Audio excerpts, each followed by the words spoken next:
Bismillahirrahmanirrahim. Assalamualaikum warahmatullahi wabarakatuh. Waalaikumsalam warahmatullahi wabarakatuh. Alhamdulillahirabbil alamin. Wassalatu wassalamu ala asyrofil anbiya'i wal mursalin wa ala alihi washabihi ajmain. Bapak-bapak, Ibu, teman-teman sekalian yang insyaallah sama-sama dimuliakan Allah Subhanahu wa taala. Pada kesempatan ini kita akan melanjutkan kajian kita. Baiklah, untuk hari waktu marilah kita bersama-sama membuka pertemuan kita, kajian kita pada kesempatan ini dengan mengucapkan basmalah. Bismillahirrahmanirrahim. Selanjutnya kepada Bapak Haji Rafi dan hormat kami persilakan.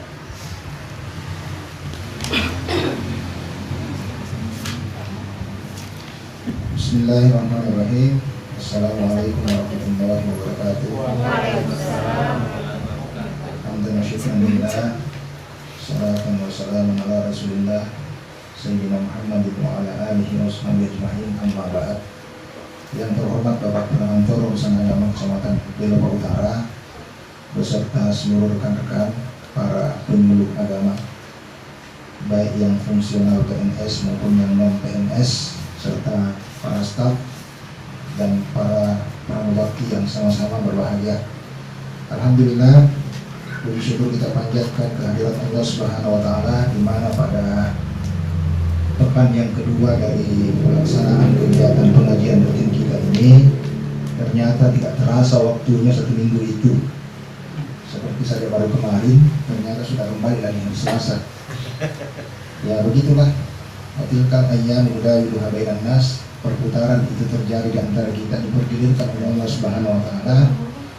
Dan sepertinya memang waktu itu sekarang berputar begitu cepat. Yang kemarin ini sepertinya seminggu ini terasa hanya sehari atau 2 hari saja. Tetapi terlepas dari itu semua, alangkah bagusnya kalau kita mengisi waktu ke waktu dari perjalanan waktu itu dengan amalan-amalan ataupun dengan ilmu yang bermanfaat, supaya waktu kita nanti di hadapan Allah Subhanahu wa taala tidak akan ditanyakan kita waktu menghabiskan untuk apa. Mudah-mudahan kita semua terhindar dari waktu-waktu yang tidak bermanfaat. Salawat dan salam mari kita kirimkan kepada Nabi kita Muhammad SAW, Rasul sebagai uswatun hasanah, yang insya Allah kita akan teladani segala sunnah-sunnah beliau, baik yang berkaitan dengan sunnatul fi'liyah, sunnatul qauliyah maupun sunnatul takribiyah beliau, insya Allah. Bapak Kepala KUA yang kami hormati serta rekan-rekan teman-teman yang berbahagia, kalau pada pertemuan pertama kita menyinggung tentang bersuci, dimulai dengan mengenal tentang beberapa jenis air. Tetapi alangkah bagusnya sebelum kita meloncat ke yang berikut, karena ternyata kita sudah punya panduan ini, dan saya anggap kita fokus kepada mazhab Syafi'i barangkali saja, meskipun dalam pemahaman maksud saya kita harus memahami juga bagaimana mazhab-mazhab yang lain untuk menjadi bekal bagi kita jika kemungkinan nanti di luar di sana ada anggota masyarakat yang mempertanyakan tentang hal-hal yang sifatnya khilafiyah. Karena mazhab itu terjadi karena hanya melihat dari sudut pandang pembahasan agama yang sifatnya furu'iyah. Furu'iyah itu artinya cabang, ya, bukan pada pokok, bukan pada usul. Kalau usuliyah itu pokok agama, tidak ada lagi perbedaan antar para fuqaha. Jadi tidak ada yang memperbedakan apakah itu Allah esa atau tidak. Semua sepakat. Tidak ada yang membedakan lagi apakah sholat fardu itu wajib atau sunnah. Tidak ada yang membedakan. Jumlah sholat itu berapa, yang fardu tidak ada yang membedakan. Semua sepakat. Tetapi apakah takbir itu harus sampai di telinga begini atau cukup sebegini saja? Apakah basmalah itu dijahar atau disir? Ya, itu ikhtilaf, itu furu'i namanya. Jadi tidak akan pernah selesai kalau kita mau cari persamaannya, ya, karena berbeda dari cara sudut pandang memahami bagaimana pengamalan Nabi Shallallahu Alaihi Wasallam. Jadi sebelum kita lanjut, ada baiknya barangkali kita pendalaman kembali tentang apa yang kita bahas pada pekan kemarin, yakni pada hari Selasa yang lalu. Yaitu karena kayaknya kemarin belum dibahas tentang air mustakmal. Mustakmal ya. Sebenarnya itu mustakmal berasal dari bahasa Arab istakmala yastakmilu istikmalan. Jadi kalau kita mengatakan ana astakmilul libas, berarti saya memakai pakaian. Ana astakmilun nadharah, saya memakai kacamata. Istakmala yastakmilu istikmalan artinya air istikmal, mustakmalun. Mustakmalun itu ismul maf'ul, air yang telah digunakan. Jadi air yang telah digunakan untuk dipakai bersuci sebelumnya. Jadi mustakmalun berasal dari kata istakmala, kembali ke dunia itu karena ranahnya Pak Ridam. Jadi kembali ke dunia istakmala yastakmilu istikmalan artinya menggunakan. Mustakmalun artinya digunakan, ismul maf'ul dia. Beda kalau kita katakan mustakmil, kalau mustakmil ismul fa'il. Yang menggunakan namanya mustakmil, yang digunakan namanya mustakmal. Jadi air mustakmal adalah air yang digunakan bekas bersuci, entah itu bersuci berwudu atau mandi atau dipakai untuk menghilangkan najis. Jadi air mustakmal kalau menurut Imam Muhammad Nawawi Al-Bantani, ada bukunya namanya Tawsyaih ala Ibni Qasim, itu disebutkan air mustakmal yakni al-ma'un qalilun, air sedikit. Jadi kalau dalam konteks air sedikit dalam hal bersuci, bagaimana menurut pendapat yang mana dimaksud air sedikit itu dalam konteks bersuci? Bagaimana ukurannya? Apakah satu timba, ataukah satu gelas, ataukah satu cibi? Yang mana namanya air sedikit? Jadi kalau ada definisi dalam ilmu fikih dikatakan air yang sedikit dalam konteks bersuci, maksudnya bagaimana itu air sedikit? Yang tidak cukup dua kolla. Jadi 2 kolla itu lebih kurang 216 sampai 270 liter. 60 kali 60 kali 60 cm, panjang kali lebar kali tinggi. Jadi seperti yang bagaimana itu? Air kamar mandi itu 216 liter. Ya 60 cm berarti 3 jengkal lah naik. 3 jengkal kali 3 jengkal alasnya 3 jengkal juga lebarnya. Seperti jika pamporan-pamporan dari sebelah itu. Jadi itu air 2 kolla itu batas maksimal. Jadi ketika kurang dari itu tidak cukup namanya. Ketika lebih dari itu berarti lebih dari 2 kolla. Jadi susah kita jadi dianalogikan, itu sudah sepakat itu para ahli fikih syariat. Kalau dianalogikan ke dalam sentimeter dalam rumusan Indonesia, didapatkan ternyata 60 kali 60 kali 60, kurang lebih 217 liter. Gimana itu banyak nih kira-kira itu. Nah, jadi ini maksud dengan air mustakmal adalah al-ma'u qalilun mustakmalu fi raf'in haditsin fi raf'in hadatsin. Jadi air sedikit yang digunakan dalam mengangkat hadas, wa huwal ma'ul marratul ula, yakni pada basuhan yang pertama. Itu nanti bisa jelaskan basuhan yang pertama fi wudu'in wajibin, dalam hal kita berwudu, yakni membasuh anggota-anggota tubuh yang wajib, karena kan wudu ada sunnah juga, ada sunnahnya tak? Au gaslin, atau pada saat mandi wajib, kadzalika au izalatin najasin walau maf'un alaih. Termasuk juga dalam hal mengangkat najis meskipun najis itu najis yang dimaafkan. Jadi yang dimaksud dengan air mustakmal adalah air sedikit yang digunakan untuk membasuh anggota tubuh yang wajib. Nah, jadi sehingga dengan definisi seperti ini, maka syarat air mustakmal itu ada 4. Kalau di luar dari 4 ini, maka air itu tidak dikatakan mustakmal. Yang pertama adalah jadi kalau dibilang masah yang sahu, menghapus atau membasuh. Nah, jadi itu nih wamsahu biwujuhikum, masah membasuh. Ya. Jadi syarat air mustakmal yang pertama ayyakuna qalilan. Satu di sini.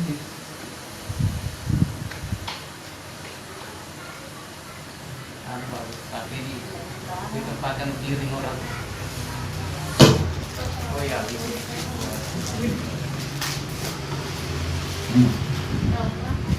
Aniyakuna qalilan, air itu sedikit. Ya, maksudnya tadi sedikit adalah tidak cukup. Nah, berarti tidak cukup betul-betul, kurang dari 2. tidak di begini. Anu silo deh. Silo. Dari. Silo saya. Tahu. Jadi perlu diketahui dulu, ini ada kesalahan persepsi mungkin dari masyarakat. Yang dimaksud dengan air mustakmal itu bukan air yang kena anggota tubuh.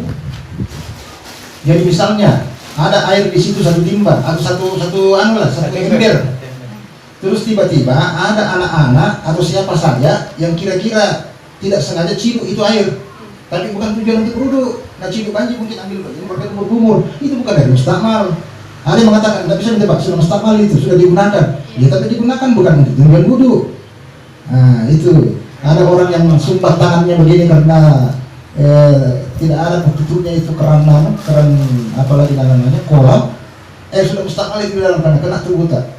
Tidak seperti itu. Yang pertama ayyakuna qalilan, ketika air itu tidak cukup 2 kula lantas keciprat masuk ke situ, maka dihukumi mustakmal. Itu menurut Imam Syafi'i. Itu yang pertama. Yang kedua, karena tidak aku hafal juga. Nah, siapa? Ayyustakmala.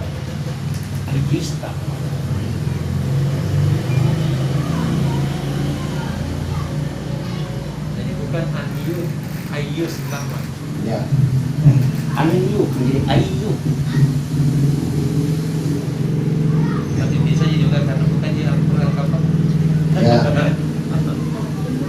Tidak berlaku hukum tajwid di sini. Fima la budda. Fima la budda minhu.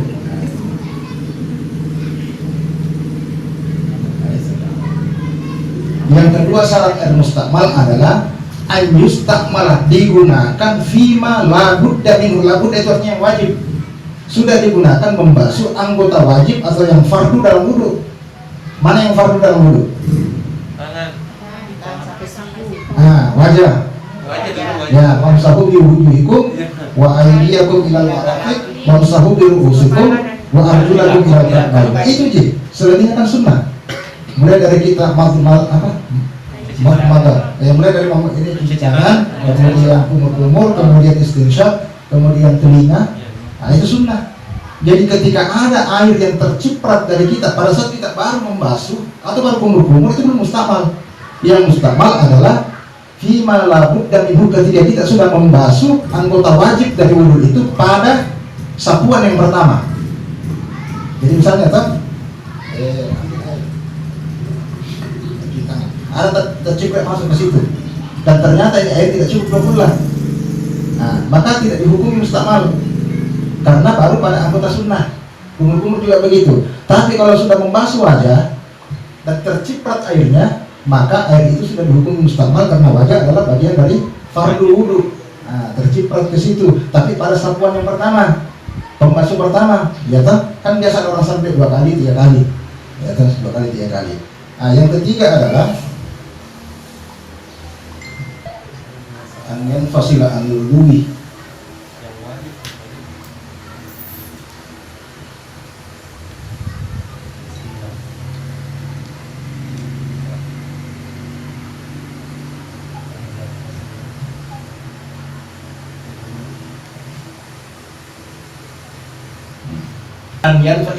Infasilnya terpisah. Makanya dikatakan dalam bahasa Indonesia itu pasal demi pasal, maksudnya pisahan dari pisahan. Sudah diakomodasi, diakomodir. Anyun fasala anil udhuwi, terpisah dari perkara yang dibasuh. Contohnya begini, ketika kita membasuh wajah, ini kan wajah yang fardu atau tangan lah, atau wajah dibasuh, ini kan biasa masih ada air menetes, bekas begini. Menetesnya ini karena belum keluar dari perkara yang dibasuh ini bukan mustakmal. Jadi jangan turun kan biasa masih mengalir air toh, bukan mustakmal. Yang mustakmal ketika dia terpisah dari wajah dan jatuh ke bawah. Itu yang mustakmal. Karena ada juga mengatakan orang basuh tangan begini, setelah dari sini kembalikan ke bawah. Mustakmal katanya itu tidak belum, karena dia masih berada di area yang wajib dibasuh. Ketika dia sudah jatuh ke bawah, jatuh ke ember, dan ember itu tidak cukup 2 bulan, nah itu yang mustamal. Nah begitu. Itu yang ketiga. Kemudian yang keempat, an la yanwi.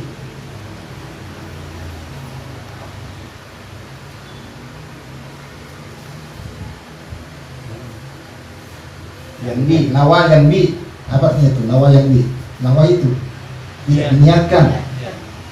Anda yanwi al-i'tiraf. I'tiraf itu mencium. I'tiraf.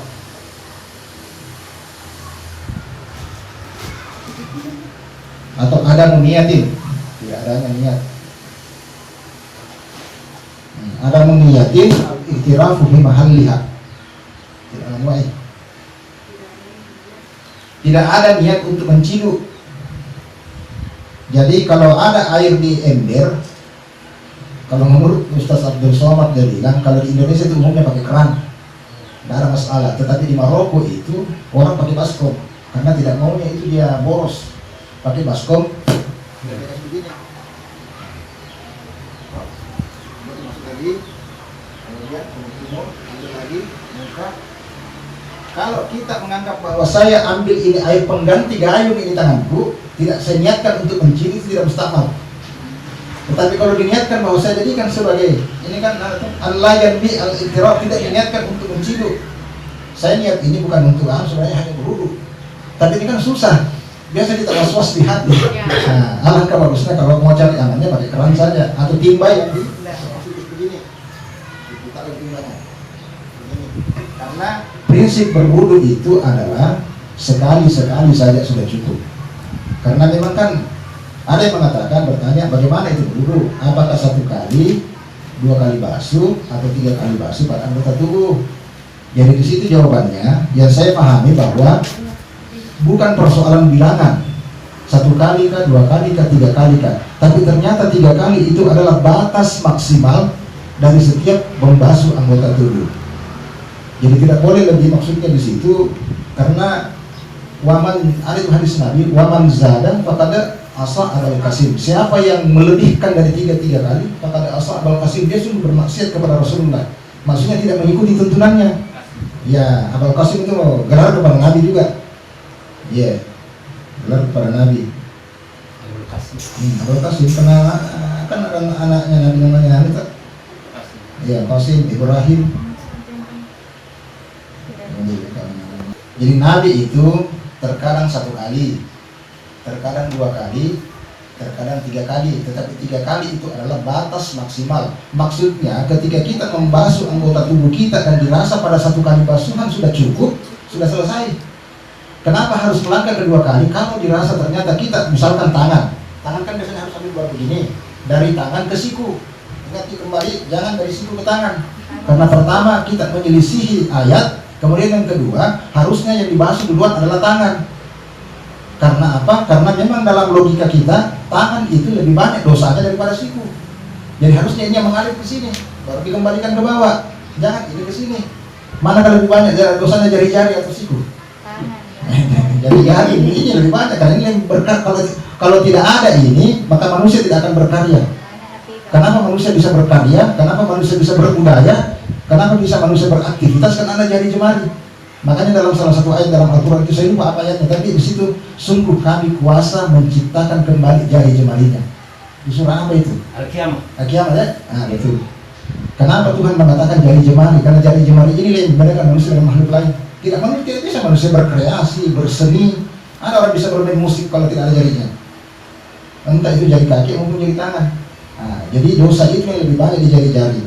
Jadi itu bukan persoalan 1 kali, 2 kali, 3 kali, tetapi 3 kali adalah batas maksimal. Kalau dirasa yang kedua kalinya sudah cukup, sudah selesai. Tapi kalau sampai kedua kali juga dirasa, oh ternyata masih ada anggotanya sedikit yang belum terbasuh, yang ketiga kalinya. Kalau sampai 3 kali lagi masih belum cukup, mau butuh berapa kali lagi?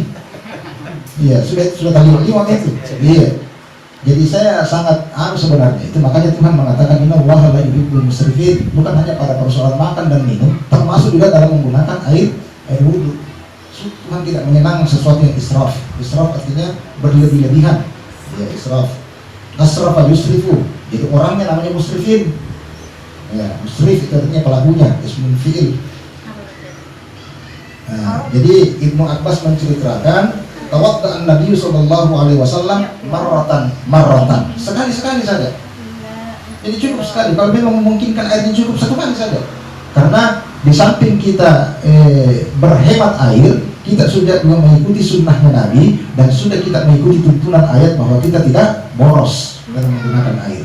Nah, ada juga hadisnya Nabi mengatakan anna Nabi sallallahu alaihi wasallam tawadda'a marratain kan dua kali. Kalau dirasa pada basuhan pertama belum cukup, tambah lagi sekali lagi. Ya. Kemudian yang kedua, nah, itu hadis sama-sama. Yang pertama adalah hadis riwayat Bukhari nomor hadis 157 dan yang saya bacakan marratain tadi juga adalah hadis riwayat Bukhari nomor hadis 158. Nah, jadi kalau ada yang tanya bagaimana itu berwudu satu kali, tiga basuh, dua kali, bukan persoalan jumlah bilangannya. Persoalan isi ini adalah batas maksimal sapuan itu adalah 3 kali. Kalau satu kali sudah dianggap cukup membasuh semua, sudah selesai. Iya, sudah selesai, marratan saja. Nah, itu. Nah, jadi praktek wudhu beliau Nabi itu bahkan Nabi menggunakan air itu cuma 1 mud. Bagaimana itu 1 mud? Sekitar 1 liter. Nah, karena Nabi sallallahu itu dalam hadis riwayat Muslim nomor hadis 325, karena Nabi sallallahu alaihi wasallam yatawaddau bil mud, dengan 1 mud saja. Wa yaghsilu bid dha'i wa yaktasilu bis sa'i ila 5 amdad. Nah, dan mandi dengan air 1 sak. Kalau dia janabah, wuduknya dengan cuma 1 mud, mandinya dengan 1 sak. 1 sak itu mandi. Jadi 1 mud kalau dia berwuduk, Nabi kalau mandi 1 sak atau sama dengan 5 mud. Nah, cuma 1 mud itu bagaimana? Ya, karena Rasulullah sallallahu alaihi wasallam yaktasilu bi 5 makakib. Ini makakib mangkok. Makakib wa yatawaddau bi makukib. Rasulullah sallallahu alaihi wasallam mandi dengan 5 makuk dan wudu dengan 1 makuk. Ukuran 1 mud itu volume sebesar 1 cakupan 2 telapak tangan orang dewasa. 2 kali kasih begini, 2 kali begini. Begitu dia pakai Nabi berwudu 1 mud. Coba lihat. Nah, kita kalau lihat orang mentang-mentang banyak air di masjid, dia putar itu pun full mentalnya. Mandi. Mandi betul, bahkan itu bisa bermaksiat dan itu bisa berdosa. Berdosanya karena apa? Berdosanya karena tidak mengikuti tuntunan Nabi, dan kemudian dosa kedua adalah israf, berlebih-lebihan. Meskipun tujuannya untuk amal, untuk berwudu, itu tidak memahami orang. Israf dalam amal pun juga sebenarnya tidak bisa. Sekarang kalau kita menjamak, contoh misalnya ini, apa perbedaannya zahab dengan safar? Apa artinya zahabah? Pergi. Safara? Pergi juga. Cuma apa bedanya? Itu dalam bahasa Arab dibedakan itu. Kalau zahabah, perjalanan yang tidak cukup sampai mengkasar salat, pendek. Saya ke Palopo itu zahabah.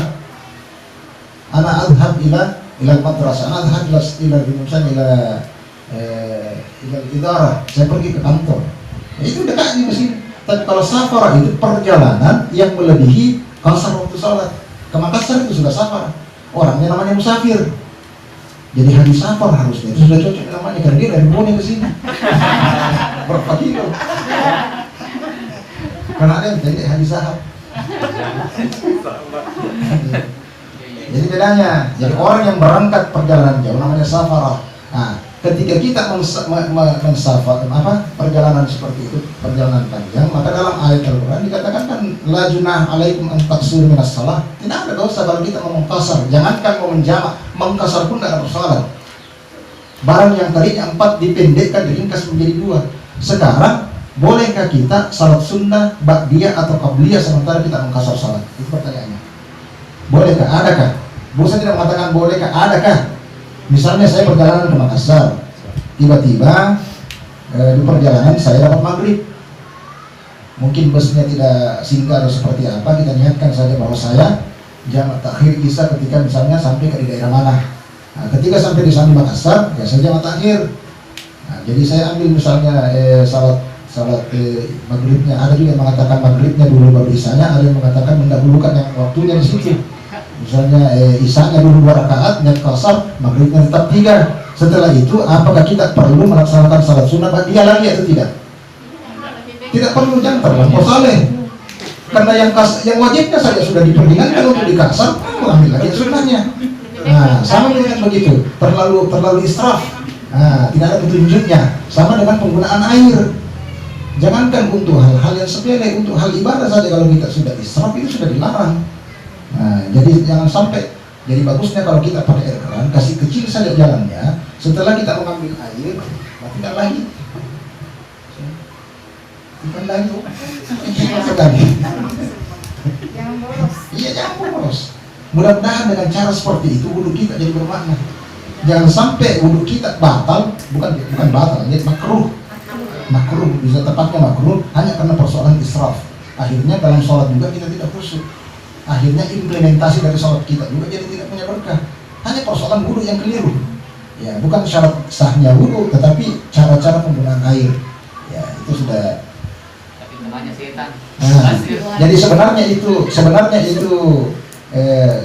itu wudu, jangankan dalam perkara-perkara yang mubah, dalam perkara ibadah pun juga sebenarnya setan sudah mengganggu. Nah, contoh dalam menggunakan air, jadi sebenarnya sudah membisikkan bahwa sudah kau pakai lah banyak ji, jangan takut, basah semua itu sudah menggoda di situ, sudah selesai. Kalau kita lolos masuk ke masjid saja itu sudah mulai tanamkan was-was di hati pada saat kita takbir, ingat ini, ingat itu, dan seterusnya. Setelah sholat juga seperti itu, muncullah bangga diri dalam dirimu, munculkan itu dalam hatimu bahwa saya hebat. Apa kau tidak pergi sholat jemaah, saya ini pergi baik. Nah, itu sudah kan godaan sebenarnya seperti itu. Ya, jadi itu menyangkut masalah tadi ini air mustakmal. Nah, sepanjang ini air ini tadi tidak tercakup dalam 4 syarat ini, maka air itu tetap dihukumi suci dan mensucikan. Jadi ini saja tadi tidak. Kita renung-renungkan ini 4 saja syaratnya ini.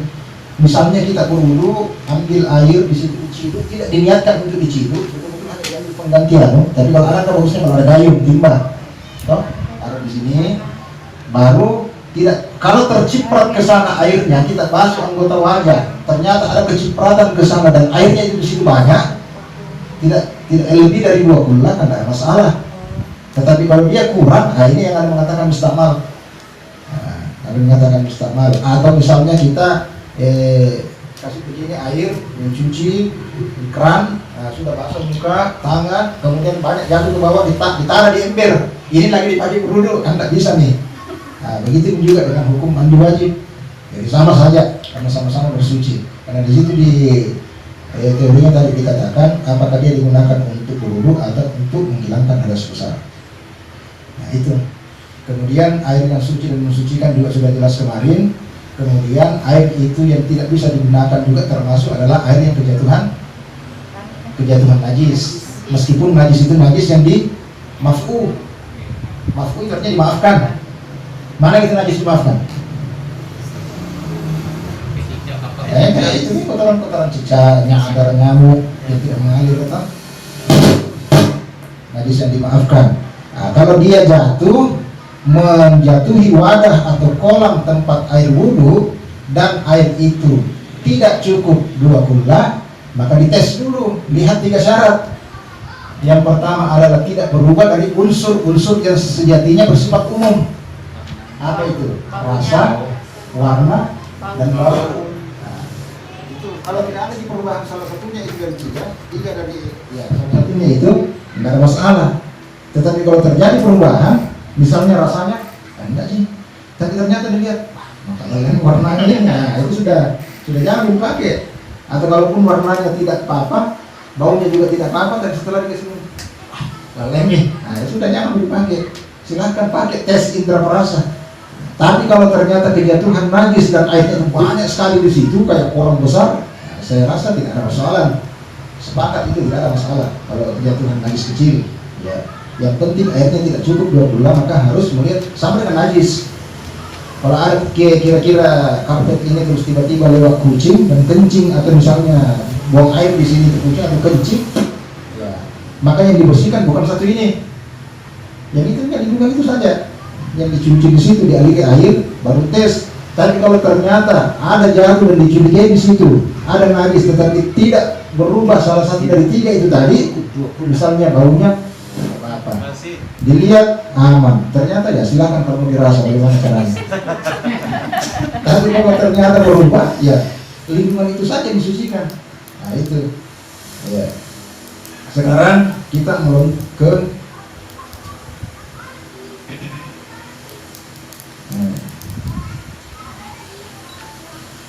manzada